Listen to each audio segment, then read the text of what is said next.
তো হ্যালো সবাইকে, welcome to my video. তো আশা করছি সবাই খুব ভালো আছো, আমিও খুব ভালো আছি। তো তোমাদের সাথে আজকে একটা নয় অনেকগুলো কেকের ডিজাইন শেয়ার করছি। শুধুই ডিজাইন শেয়ার করছি বিকজ সব সময় কিন্তু কেকের ভিডিও বানানো হয়ে ওঠে না, সমস্ত হোম বেকাররাই পারে না, কারণ তাদের হয়তো কখনো কখনো কোনো চাপ থাকে বা কোনো কারণবশত হয় না। তো এখানে দেখো আমি বেশ কিছু ডিজাইন শেয়ার করেছি।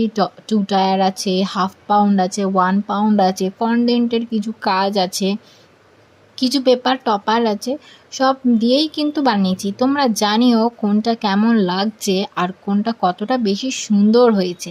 তোমরাও যদি এরকম ধরনের কাস্টমাইজ কেক আমার থেকে অর্ডার করতে চাও তাহলে অবশ্যই কিন্তু আমার নাম্বারে পিং করতে হবে। আমার লোকেশান কিন্তু হাওড়া টু ব্যান্ডেল স্টেশন এবং কর্ণগড়, উত্তরপাড়া, হিনমটর, শ্রীরামপুর হোম ডেলিভারি হয়ে থাকে।